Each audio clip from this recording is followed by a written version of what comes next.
Sorry, the bird. Drawing art and just making it feel like a... The bird is chirping. What's your bird's name? Sky. Sky? Sorry, I'm just wondering. What'd you do? Oh, he was just flapping his wings. Oh. He's just happy to see you. Oh, he's so pretty.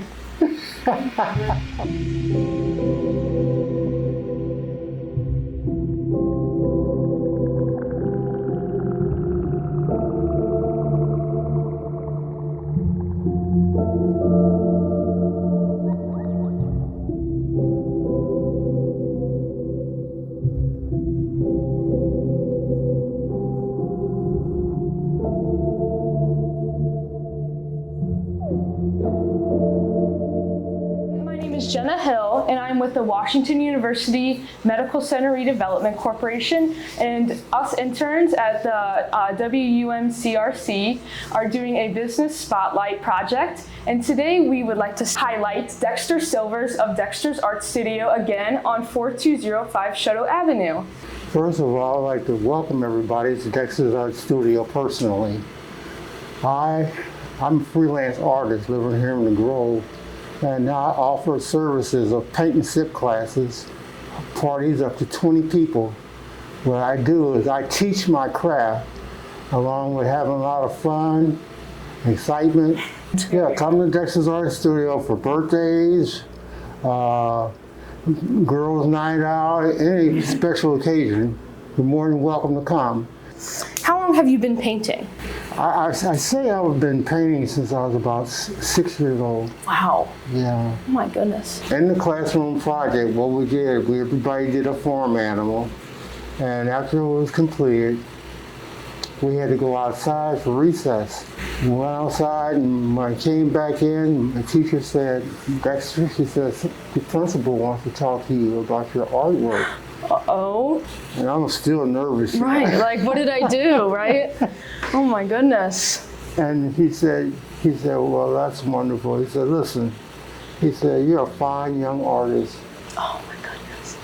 May I have this? And I said, sure, you can have it. Oh my gosh, that's where it all started. Yeah. Wow. And when I got back to the classroom, I was all pumped up. Yeah. That launched my career. Yeah, that is so amazing. You'd be 6 years surprised old. what you can say to a child to encourage them inspires to pursue them. their career and dreams.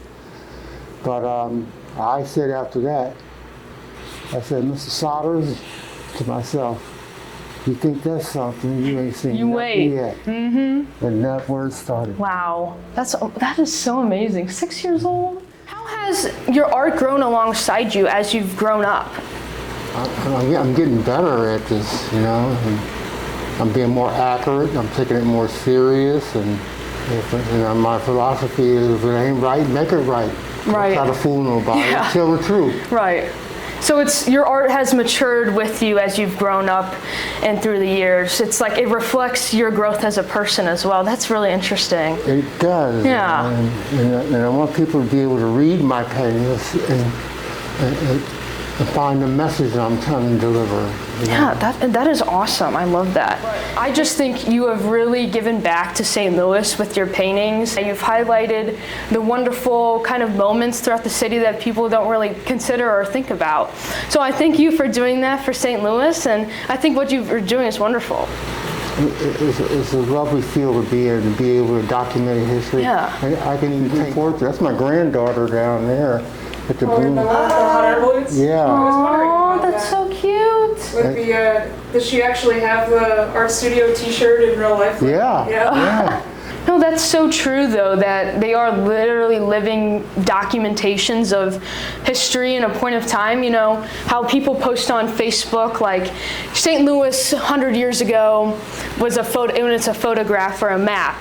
And then that's what they'll do with your paintings. They'll say Dexter Silvers painting of Tower Grove in Manchester in the year, 19 whatever, right? But it's years and decades later, and they'll say, wow, look at how much it's changed. Even from now, we can tell how much it's changed, Yeah. It's just awesome. I mean, we would have never known what it looked like back then without you and your paintings.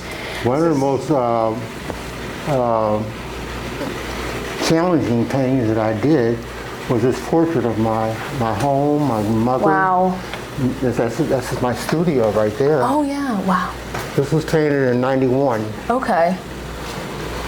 This used to be a confectionery here. Really? I used to have to open it up every morning. Oh my goodness. Anyway, this is my mother's house here. That was my mother. Wow. Bernice Ronson. These are portraits, you know. Wow, I know, this is so detailed. This is my house here. My studio used to be on the first floor Okay. here. But my mother gave this building to me Wow. so I could have a studio. That is such an amazing piece. My old portable van, a '77 Dodge van, and my two daughters, Tammy and Sabrina. Yeah. Oh my gosh. And speaking of which, do you live in the Grove, like still? Do you live here? My house is 2 doors down. Okay, so you still live there. Okay, great. Yeah. Awesome. You've been here for 50 years. How is the Grove appealing to you and to your work? Like why, like what is appealing to you about the neighborhood? Well, when I first moved down here from Crestwood, it seemed like everybody was paranoid of each other and nobody communicated. And I'm like, what's wrong with these people around here? So anyway, what I did through the neighborhood association, I got permission to paint on some of these buildings around here. I started painting murals. Wow. That's my first mural. Your first mural, wow, and that's in the Grove in here? '93. Wow. Did you record that, by the way, already? Yeah, Okay, I'm here. on it now. Cool. Yeah. Matter of fact, it's still there, but you can barely see it because it's weathered over the years. Right, and the paint. That's I'll have titled to look Observe from My Studio. Oh my gosh, I can that's step out the beautiful. door and look down there and see it. Wow. I started doing these preliminary sketches of these murals around here, and I was recruiting people in the neighborhood to help me paint it. Wow. And it was amazing. People came out to help every morning. They got to know each other. That's and so we laughed cool. and had picnics. And people start communicating, you know? Yeah. And I said, well, we can do that here. We can do it somewhere else. Right. And somewhere else. Growing that sense of community, that's amazing. Sense of community. Yeah. Well, you're like the facilitator of it all then. You started like the big, you know, bringing together of the Grove kind of. I would like to think that. Yeah, well, Yeah. we can say that. You're the start of it all. That is just amazing. Back in the day, when we moved down here, I'm like, oh, I'm living in the ghetto, you know? And it was pretty bad. But then they kept telling me about this redevelopment coming, you know? And I'm like, when's it coming, you know? Well, chop chop, right? Yeah. And people started getting involved in beautifying and people started getting to know each other. And We were told by the head of our redevelopment corporation, Brian Phillips, and he's like, yeah, I mean, 20 years ago, you couldn't walk, I never saw anyone walking down Manchester, you know, just to go to a restaurant or anything. Now there's restaurants and bars all up and down it, people going all the time, like we walk around all the time and take pictures, and it feels really safe. So slowly but surely, the community bringing itself, coming together, and like you said, new people coming in, and just more engagement with each other, that kind of facilitated that that opportunity for that redevelopment. You know, once you have a neighborhood that's kind of ready to say, okay, let's get down and let's fix everything up. So yeah, I didn't think about that. I'm sure it's been an increase of foot traffic with the stuff right down the street with the new restaurants and apartment buildings and all of that going on. That's awesome. yeah. Given your long history as an artist, do you have any advice you'd like to offer for any aspiring young artists? Is to pursue your education. Art comes second, you know. A lot of people, they're not, they're artistically inclined, but they're not as strong in some areas, you know. But I still like to encourage them to use their God-given gift to benefit themselves down the line, you know. When the Lord has blessed you with a gift, He expects you to use it. Right. You might not understand what's going on, but He already knows.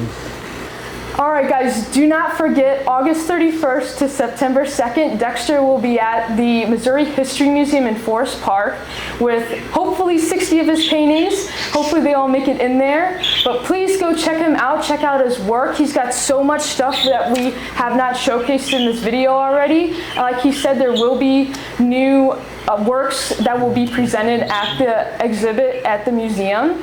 So come check them out, and thank you so much for having us, Dexter, and letting us come and share your story with everyone. We very much appreciate it. If there's anything else you'd like to share with the audience, you can do so now. I'd like to let my audience know that we artists really need y'all support. The phrase, the starving artist, why does it apply to us all the time? Right. You know what I mean? Feed the artist. Right, give the artists a break and help support them. Yeah. You know? We're the only artists that the world has. Right.